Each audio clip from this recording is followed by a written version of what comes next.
could respond, Ethan came running back, excitedly carrying a drawing he made of the three of them reading together the night before. And when Raymond saw it, his throat tightened again, because in the drawing the father was not standing in a corner or wearing a business suit. He was sitting with them, smiling. Maria stood silently, touched by the picture, and Raymond patted Ethan on the head, promising that tonight they would read again. As they walked to the car, Raymond took Ethan's backpack and carried it himself, surprising the staff, who had never seen him do something so simple and ordinary.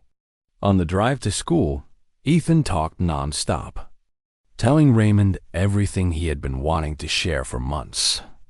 And Raymond absorbed every word like someone who had been thirsty for a long time without realizing it. When they reached the school, Ethan hugged him tightly and whispered, "Don't be late tonight," and Raymond promised he wouldn't, this time meaning it. As the driver pulled away, Raymond stared out of the window, thinking about Maria's struggles and Ethan's needs. And he realized that if a father could run a company of thousands but not be present for the one child who needed him most, then he was building success on sand. For the first time in years, he took out his phone not to return business calls, but to make a new one to his assistant, telling her to clear most of his evening schedule for the week because he had a more important meeting, one with his son and with the man he wanted to become. The next morning, the mansion felt different. It was the same expensive home with shining floors, priceless art on the walls, and staff moving quietly through the hallways. But something had changed inside it, something no one could see, but everyone could feel. Raymond woke up earlier than he usually did. Instead of checking emails, instead of taking business calls, he walked slowly toward Ethan's room. For the first time in a very long time, he wanted to start his day not as a businessman, but as a father. When he opened the door, Ethan was already awake, sitting on the floor, arranging his school books in a small, neat pile. He looked up and froze in surprise. He was not used to seeing his father in the morning, especially not standing in his room with a soft smile instead of a rushed expression. "Good morning," Raymond said gently. Ethan blinked. "Good morning." There was a long pause. Raymond realized he didn't know what to say next. He had closed many billion-dollar deals in his life, but speaking to his own son felt strangely difficult. Finally, he sat down beside him. "Do you want me to make breakfast with you?" Raymond asked. Ethan stared at him as if he had heard something impossible. "You want to?" "I do," Raymond nodded. "If you want me to." A small smile appeared on Ethan's face, small but real. "I want to." Downstairs, chaos quietly exploded in the kitchen. Staff didn't know what was happening. The billionaire making breakfast? That had never happened before. Raymond didn't know much about cooking, so Ethan showed him some basics: how to crack eggs without dropping shells, how to flip a pancake without burning it, and how to not add too much butter. Raymond kept messing up. Ethan kept laughing. And for the first time in a long time, the house was filled with the sound of something more precious than wealth. The sound of family. While they worked, Maria stood by the doorway watching them, a warm, proud smile on her face. She didn't step in or interrupt. She didn't need to. She had already done her part. She had given Ethan something that money could never buy: a connection. And now, Raymond was finally learning it himself. When breakfast was finished, Raymond placed 2 plates on the table. They looked messy, uneven, and nothing like the perfect meals the private chefs usually served. But to Ethan, they were perfect. Just as they sat down to eat, Raymond noticed Maria walking away quietly. "Maria," he called gently. She turned. "Have breakfast with us." Her eyes widened in surprise. Staff never ate with the family. It wasn't the rule, but it was the unspoken reality. I shouldn't, sir," she said softly. "You should," Raymond insisted, pulling out a chair. Please. Slowly, Maria walked over and sat down. For a few seconds, she looked unsure, like someone stepping into a world they were never meant to enter. But Ethan grinned. You help too, so you should eat with us. Maria smiled and nodded with gratitude. The three of them sat together and ate a billionaire, his son, and the maid who had helped bridge their hearts. There was no rush, no business calls, and no pressure. Just warmth. After breakfast, Raymond asked Ethan, "Can I take you to school today?" Again, shock on Ethan's face. You have time? Raymond's chest tightened. I will make time. Ethan hugged him before running upstairs for his school bag. Once he was gone, the kitchen fell quiet. Raymond stood with Maria beside the sink. She expected him to go back to his usual business, but instead he spoke softly. I was blind, he said slowly. You were busy, Maria replied gently. I thought giving him everything meant being a good father. Maria looked at him with the honest kindness she had always had. Children need less money and more moments, she said. Raymond nodded. I see that now, and I am grateful. There was a tiny silence before Raymond continued. Maria, yesterday I intruded. I saw what you were teaching him. Maria looked worried. Sir, I meant no disrespect. Raymond raised a hand to stop her. Please, don't apologize. If anything, I should be thanking you. You taught him what I wasn't teaching. And you taught me too.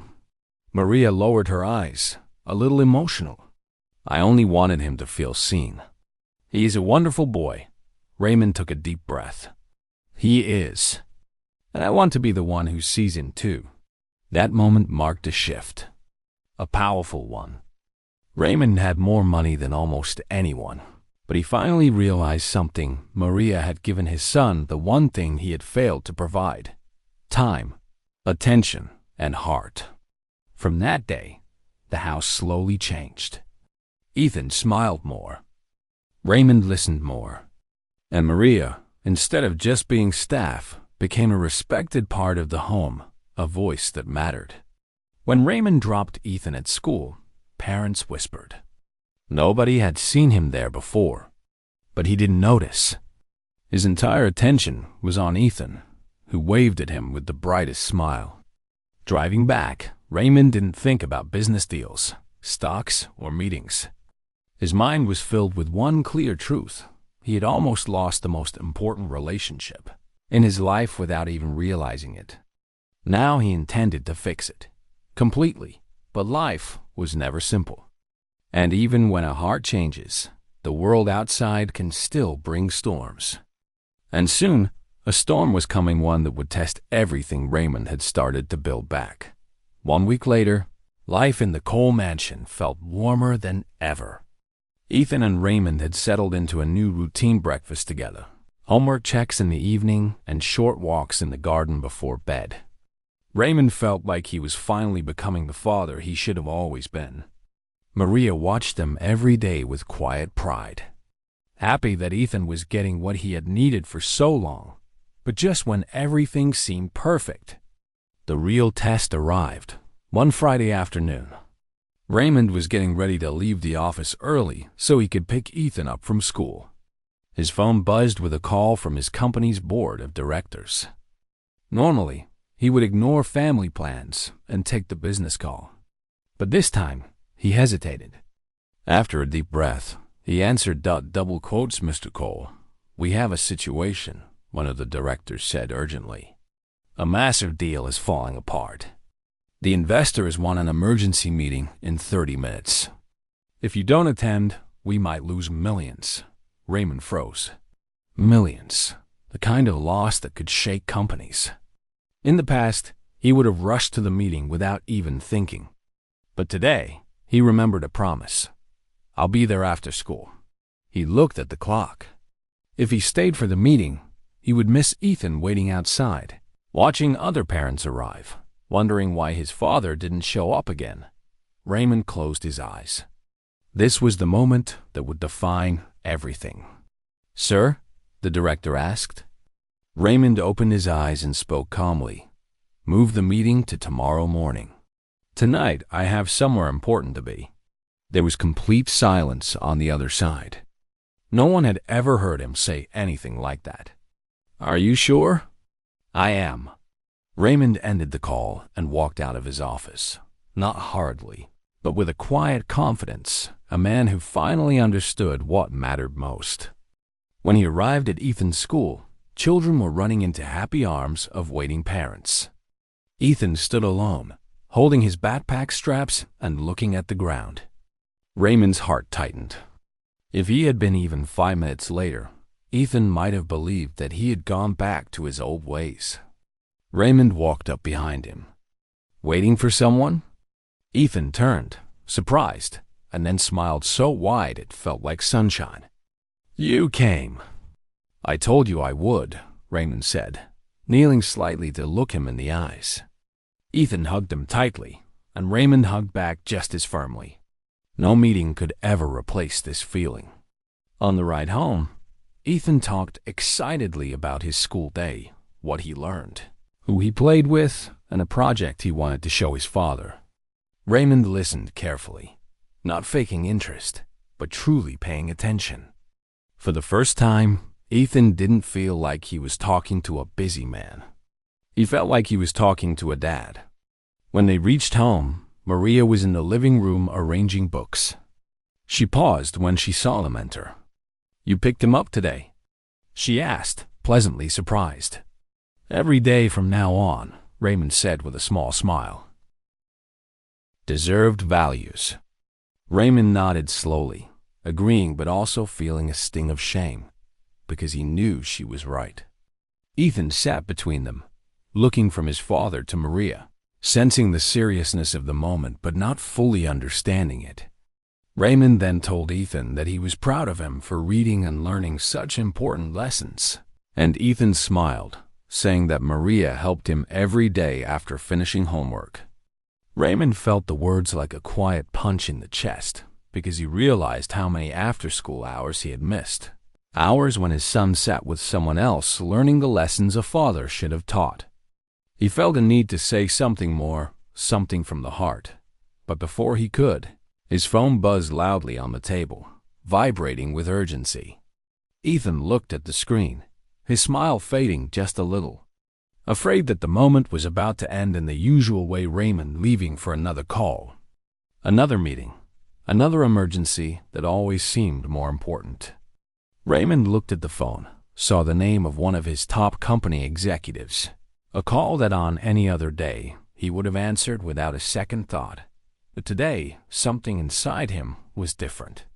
He stared at the glowing screen for a few seconds, then pressed the power button and turned the phone off completely.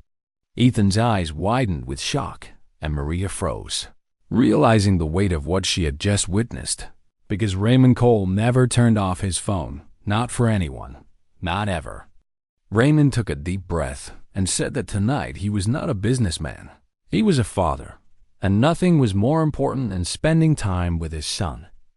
Ethan threw his arms around him again, and Raymond felt something warm fill his chest, something he had missed without knowing love, without conditions. Maria turned slightly, pretending to adjust something on the shelf, giving them privacy while she wiped a small tear from the corner of her eye. She did not want them to see, but this was the moment she had hoped for, a moment she prayed would happen someday. When Ethan finally let go, he asked if they could read another chapter together, and Raymond agreed. But before starting, he surprised Maria by pulling out a chair and asking her to sit with them. She shook her head at first, saying it was not proper, that she was only the maid and did not belong at the table with them. But Raymond insisted, saying that she was the one who had opened the door to this moment, and she deserved to be part of it. Ethan supported his father's request excitedly, grabbing Maria's hand and pulling her close so she had no choice but to sit. Raymond looked at her sincerely and said he owed her an explanation. Maria sat quietly, unsure what he meant, and Raymond admitted that he had never realized how much she had done for his son, not just in the house but in his heart and in his growth. and he apologized for taking her role for granted. Maria quickly shook her head, saying she had only done what she believed was right, but Raymond continued, explaining that even though he had hired many teachers, tutors, coaches, and staff, none of them had reached Ethan the way she had. Ethan leaned close to his father, listening carefully, because this was the first time he had heard his father express something emotional out loud. Raymond then confessed something even deeper, saying that when he was Ethan's age, he had no one to teach him the things Maria was teaching now. And sometimes, when you grow up without guidance, you forget how important it is. Maria looked at him with understanding, a soft expression that showed she did not judge him for his absences. She only wished he had seen sooner. Raymond then told Ethan that from now on he wanted to be part of his learning, not just paying for tutors in schools, but sitting beside him, reading, understanding, and talking, because that was what fathers were supposed to do. Ethan nodded with bright eyes, full of hope that this promise would not disappear tomorrow. Maria smiled gently and said that the first step to learning together was being present, truly present, and Raymond agreed. They opened the book again, and the three of them read together, taking turns, discussing each paragraph, laughing when Ethan mispronounced long words, and cheering when he read something perfectly. The room no longer felt like a massive, expensive house. It felt like a home filled with warmth, connection, and something new family. Unknown to them, this moment was the beginning of a change that would ripple through all their lives and leave none of them the same the next morning. The entire atmosphere of the mansion felt different, as if something had shifted in the walls and in the air itself. And even the staff walking through the hallways sensed that Raymond Cole, the man who usually left before anyone woke, was still home. Something that had not happened in a very long time. Raymond woke up early, not because of an alarm, not because of a business call, but because he wanted to see his son before the day began, and that alone already made the morning unusual. Ethan came down the stairs rubbing his eyes, expecting to eat breakfast alone or with Maria as usual. But when he reached the dining room and saw his father sitting there waiting, he froze in place, unsure if he was dreaming. Raymond smiled awkwardly, not used to starting a day like this, and invited Ethan to sit beside him, asking what he wanted for breakfast in a tone that showed genuine interest and not the rushed business tone the boy had grown used to hearing. Ethan sat down quietly, still surprised, and Maria came in holding a tray with warm food, pausing when she realized Raymond was still home. She greeted him politely, expecting him to leave soon, but Raymond thanked her with sincerity that caught her completely off guard, telling her the food smelled wonderful. Maria nodded and began to set the plates, but Raymond stopped her and asked her to sit and eat with them if she had time. A request that shocked her even more because she had never once been invited to share a meal in the dining room in all the years she had worked there. She tried to decline, saying it was not proper, but Ethan insisted happily, and Raymond gave her a calm, respectful look that made it clear he truly meant it. So Maria sat down quietly at the end of the table. The three of them began to eat, and for the first time the dining room did not feel cold and silent.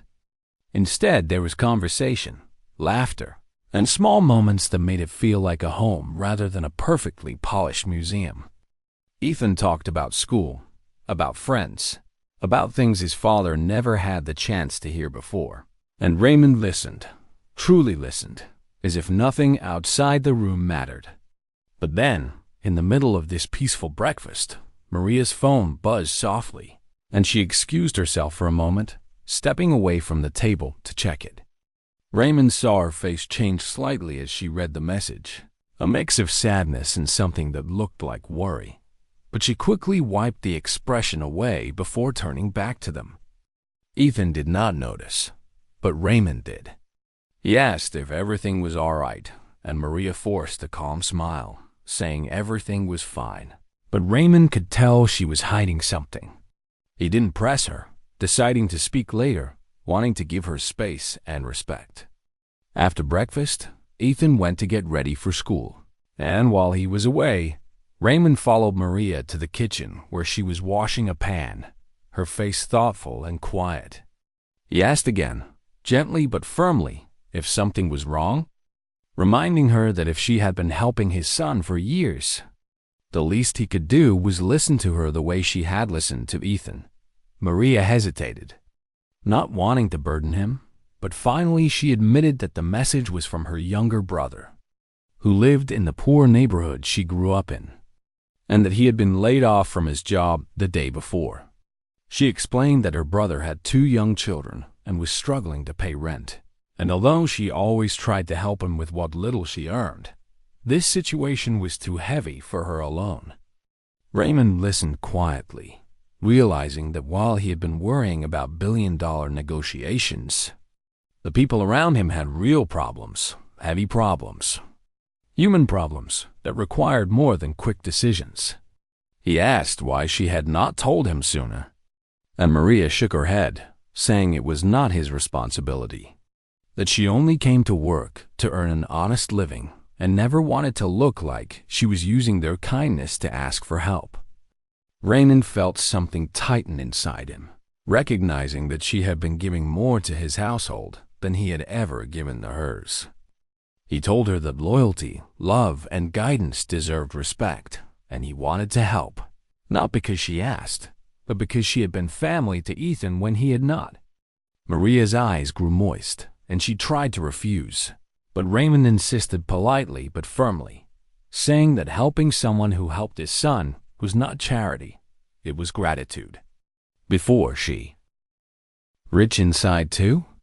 The question struck Raymond like lightning, and though he desperately wanted to know the answer, he was terrified to hear it.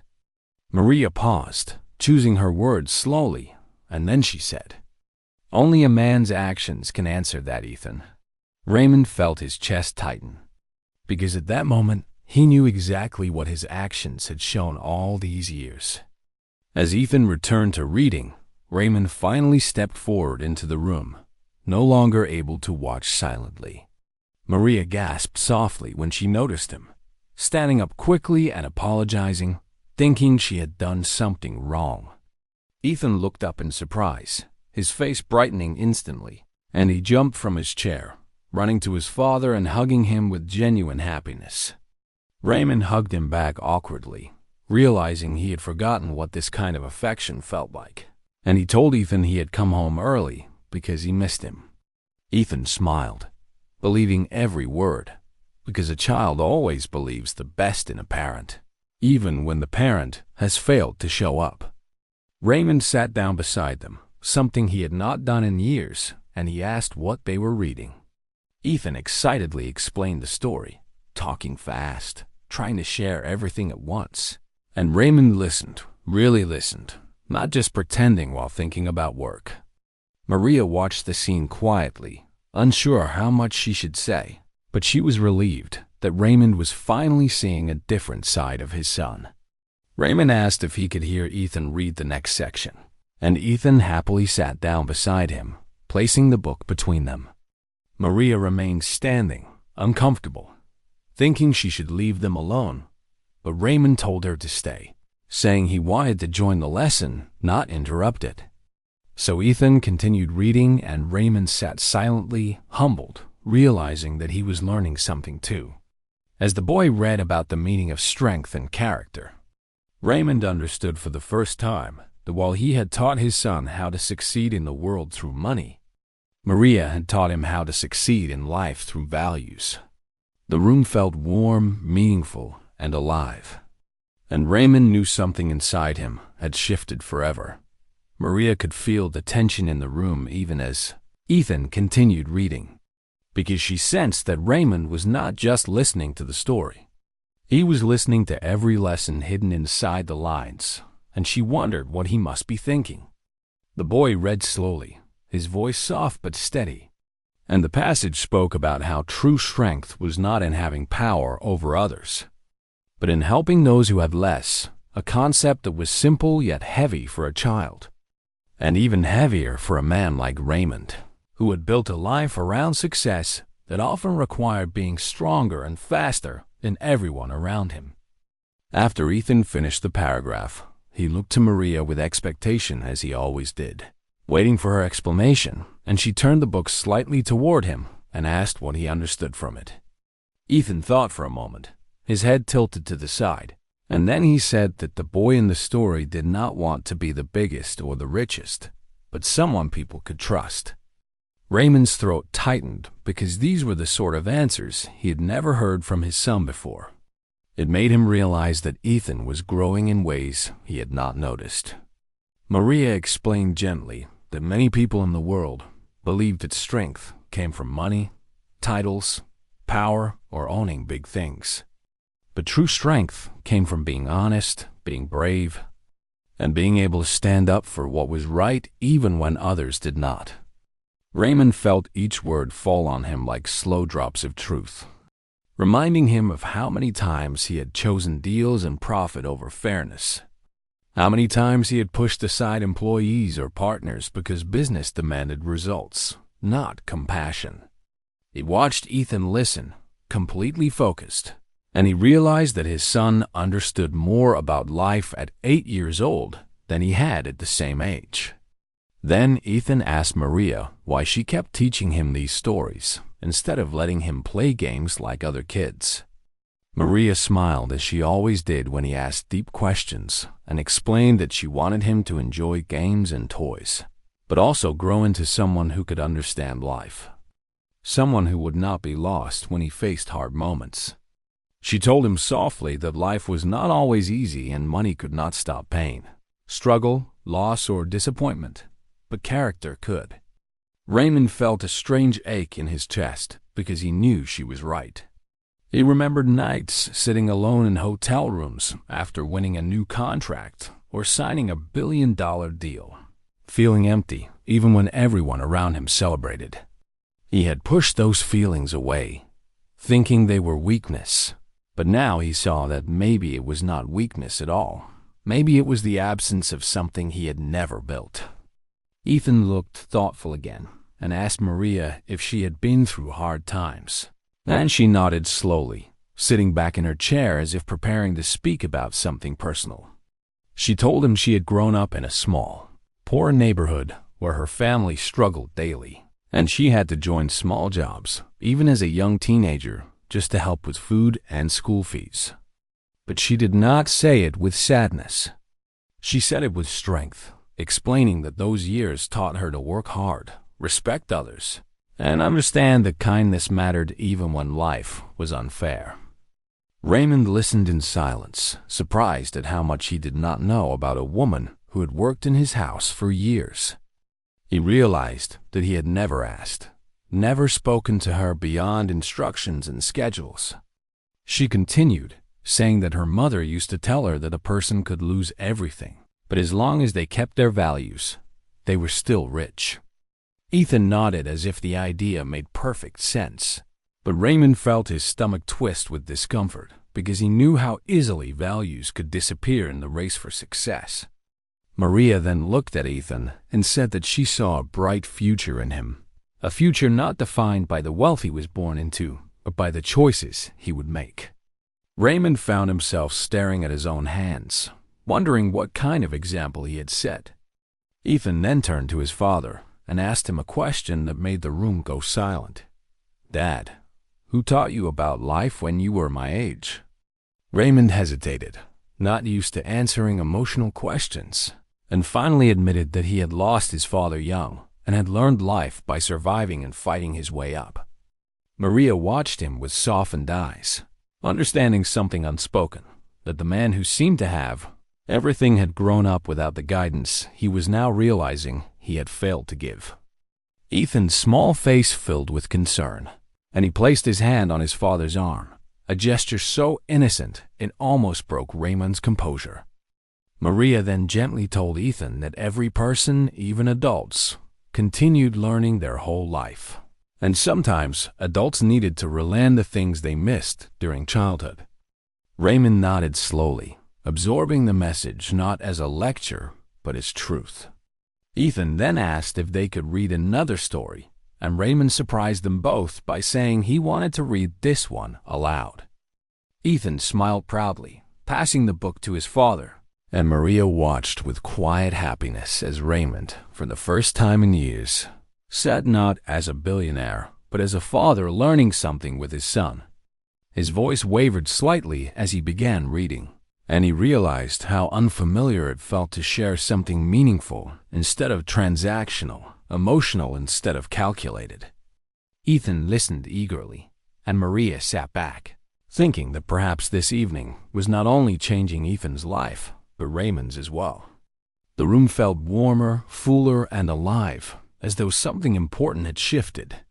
And Raymond understood that this was the first time in a long time he had been truly present in his own home.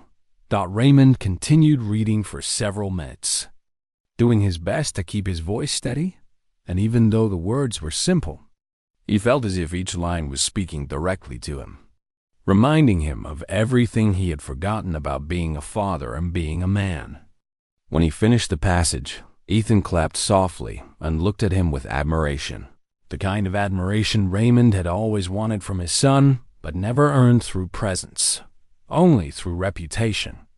The boy's excitement touched him deeply, and for the first time in years, he wished he had spent more evenings exactly like this instead of sitting in boardrooms and hotel suites across the world.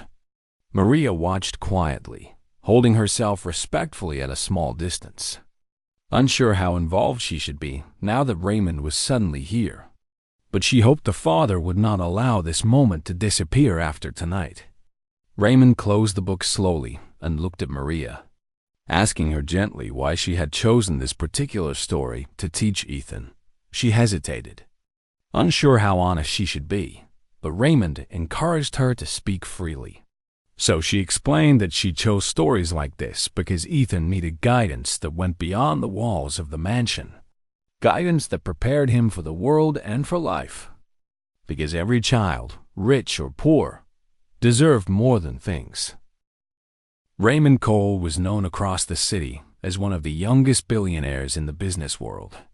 A man who had built an empire before he even turned 40. But in that success he had lost something without realizing it.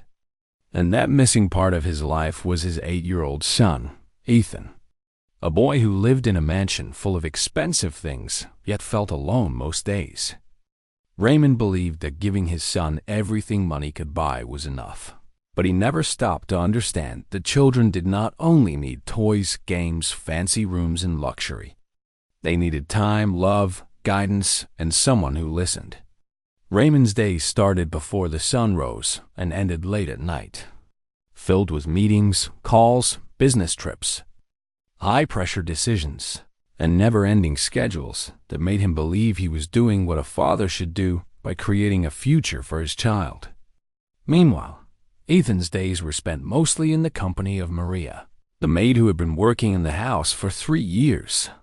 Maria was a patient and humble woman, someone who spoke softly, worked hard, and treated Ethan with care and kindness.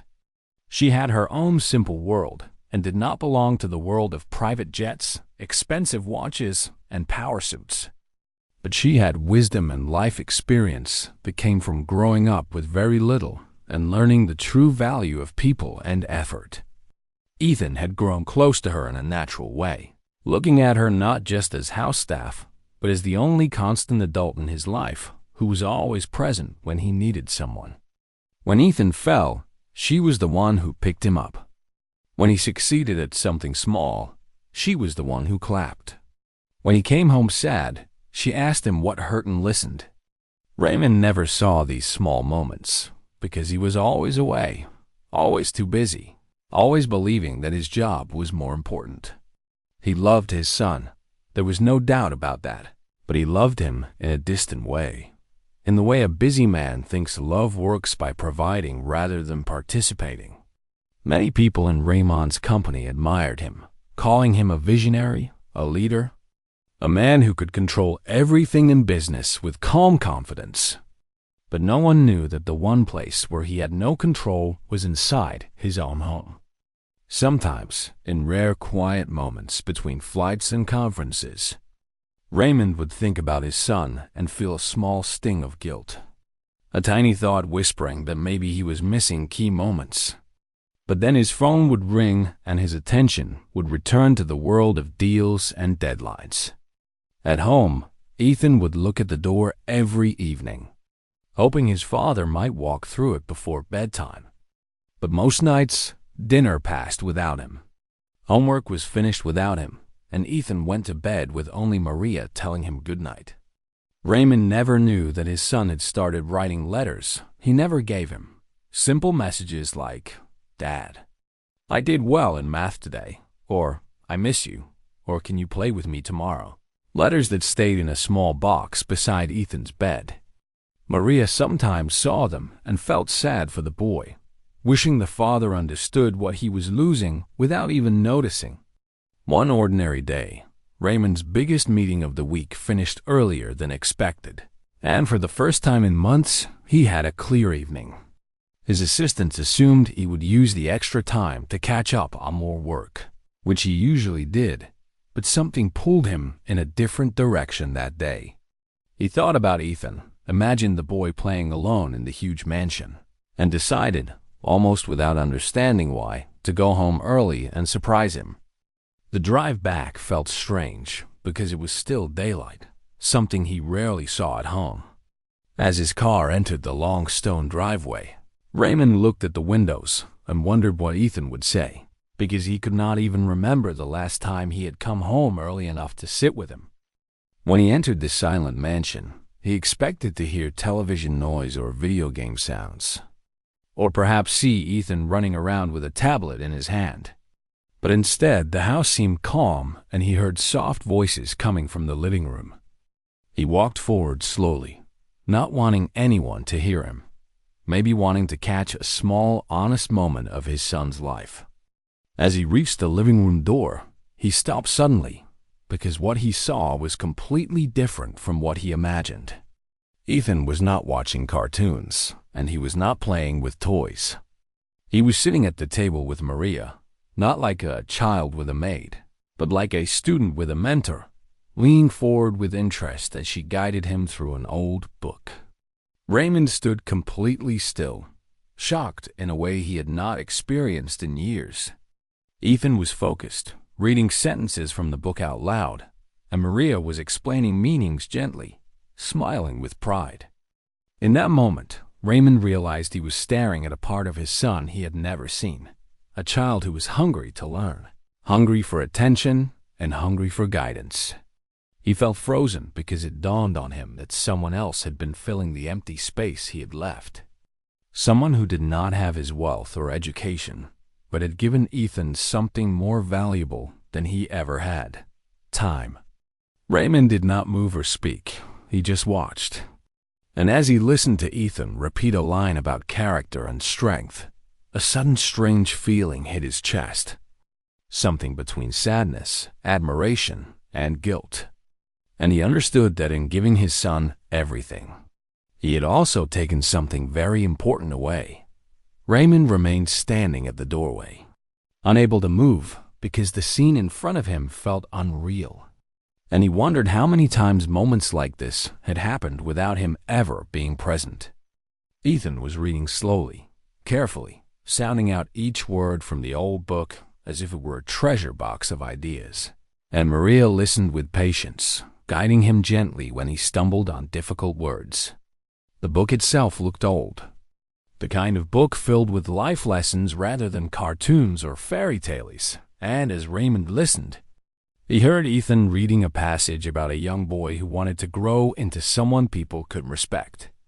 When Ethan finished a paragraph, he placed his small finger on the page and looked at Maria as if expecting guidance, and she gave a warm nod, telling him softly that the story was not just about the boy learning to read, but learning to understand the difference between right and wrong, and the importance of becoming a person who brought respect, kindness, and fairness to the world. Raymond felt a chill, because he could not remember ever having a conversation like that with his son. Instead, His talks with Ethan were usually quick and rushed. Good night. How was school? Maybe a promise he forgot the next day. He saw Maria point to a line in the book and say that the character in the story had no wealth but had a rich heart. And Ethan's eyes widened with interest, asking calmly what that meant. Maria smiled and explained that some people have big houses, big cars, and lots of money, but they have no kindness, no respect, and no compassion, making them poor inside even while they look rich from the outside. Raymond felt the words hit him like a quiet punch, because deep inside he knew that a description like that could easily apply to him. He saw Ethan thinking deeply, his small eyebrows scrunched in concentration. And then the boy said something that made Raymond's heart tighten. I want to be someone who has a rich heart too. Maria placed a hand on his shoulder and told him that becoming that kind of person required learning. Listening, helping others, admitting mistakes, and being brave enough to stand for what was right. Raymond swallowed hard, looking at the child he barely knew, asking himself how many times Ethan had wanted to talk to him like this, but never got the chance. He remembered a time months ago when Ethan had come to him holding a picture he drew of the two of them playing outside, but Raymond had brushed him aside because he was late for an important call. That memory now felt heavier than ever. Maria then told Ethan to read the next part of the story, but before he did, he paused and asked her if she had ever met someone who was rich outside but poor inside. Maria froze slightly, unsure of how direct she should be. And then she answered carefully, saying she had cleaned the homes of many people in her life, and some treated her with respect while others acted as if she was invisible. And she explained that those who treated others kindly were rich in a way that could not be measured with money. Ethan nodded thoughtfully, and Raymond realized this was the type of conversation a father should be having with his son, not a maid. He felt a sting of shame, something he was not used to feeling, because in business, he was always confident, always powerful, always respected. But here, in his own house, he felt small. Raymond watched Maria teach Ethan how to understand the deeper meaning of the book, not just the words, but the heart behind them, and he realized he was witnessing something priceless. Then he heard Ethan ask, "Maria, do you think my father is